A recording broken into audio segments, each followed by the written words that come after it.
Do you need to quickly quilt a scrap quilt? My suggestion, go big or go home.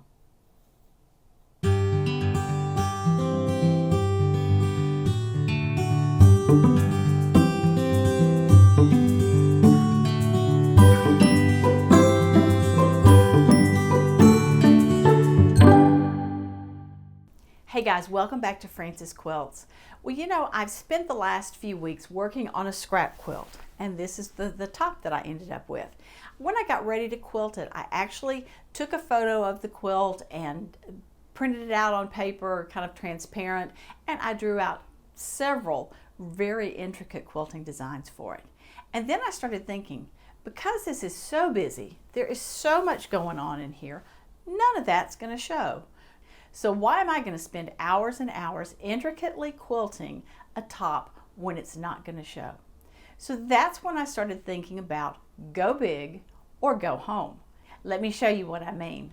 I'm going to start off my quilting with a loopy meander. Now you know what a meander is, and then you can add a loop, and just anywhere you want to, you can put a loop in here.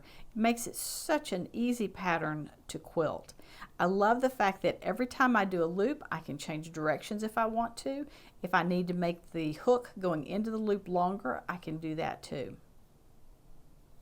So this is going to be the main design that I'm using in this background, this big loopy meander. But because I'm wanting to have a floral design to this quilt, every so often I'm going to do my loopy meanders, and then every so often I'm going to dip down to a point, and from that point I'm going to start drawing flower petals, always trying to come back as much as I can to that point, and I'm going to make them fairly big. When I get all of my petals on there, then I have a choice. I can come out any direction from that flower and continuing doing my loops. I think that flower will add a nice little touch to it. I'm also going to do some tendrils, just little things like this every so often, and every so often I'm going to add a leaf. You come to a point, you make your little leaf shape, and then just to make it look a little bit more like a leaf, I'm going to go up and down on to have the vein of the leaf, and then I'm off again doing my loops. Such an easy design. The first decision I made was to not do any quilting in the yellow squares yet. I'm going to add something special to those at a later date. So here I'm just starting out with making some big loops, looping around, stitching a little bit, looping some more.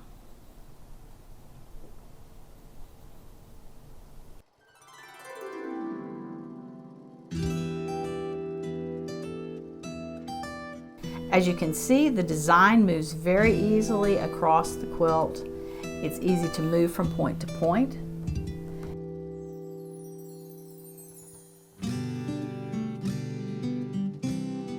Here I'm starting a flower, a fairly small flower. They got bigger as I went, but they started out fairly small.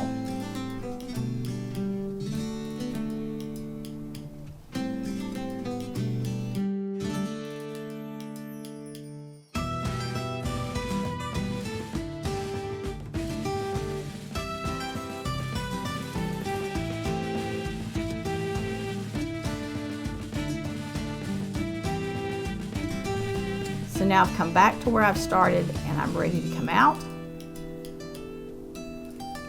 I'm going to do a few little tendrils.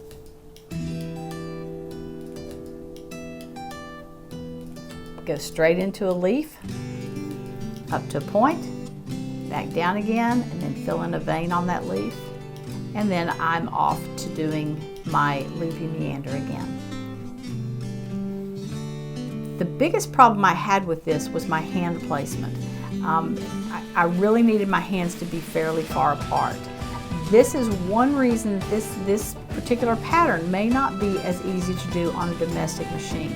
I'm fortunate with the sit-down long arm that I have plenty of room for my hands, but if you are doing that on a domestic, I think you're going to need to really concentrate on just working an area and then moving your hands, and just keep repositioning your hands all the time. So now we're speeding up a little bit, just doing some more loops, big loops all over the place here. Again, I go one direction one time and then switch directions and go the other way the next time, and that allows me the opportunity to just move around. Again, I've started another flower here. You saw me swoop down to a point, and then now I'm bringing my flower petals in.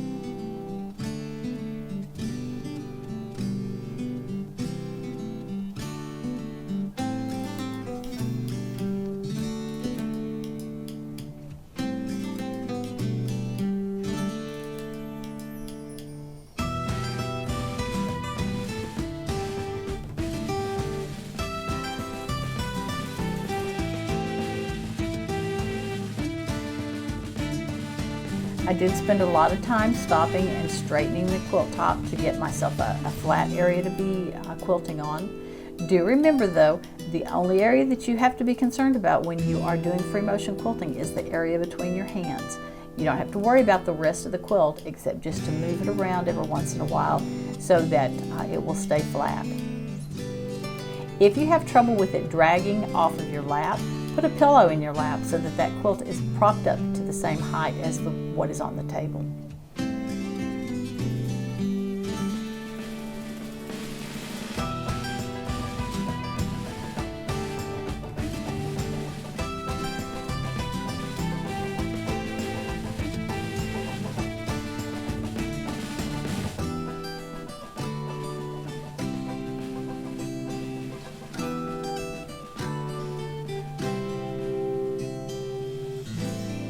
Again, just looping my way around.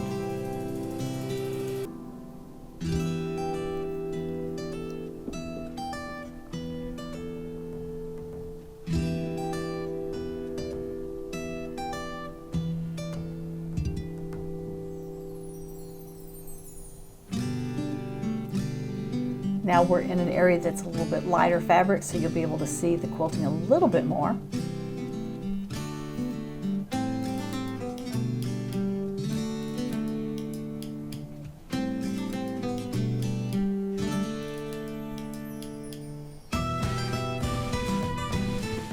Let's add a flower in this pretty pink area.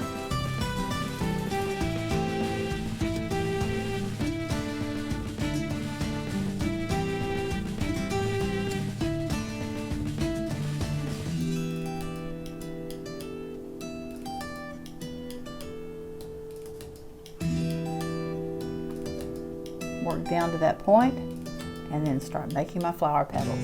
And you can see as I've gone along, my flowers have gotten a little bit bigger.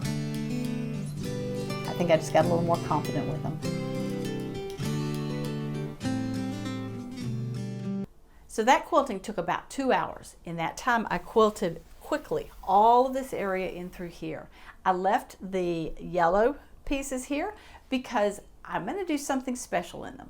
That's where your eye goes, and so I am going to spend a little bit of time and quilt something special there. And then I also have to think about the borders and what I'm going to put in those. Now I can't wait to finish this up, but I'm so excited that this center section looks so good with just some big quilting done very quickly. And that's what we want, isn't it? Fast and looking good. Be sure and come back next Friday and we'll finish up the quilting on this quilt. Well, thank you so much for joining me, and as always, I look forward to seeing you next time on Frances Quilts. Remember, if you like what you've seen, be sure to give it a thumbs up and subscribe. Please check out my website and daily blog at francesquilts.com, and I can be found on Facebook and Instagram at Frances Quilts. Thanks so much for joining me. Hope to see you again soon.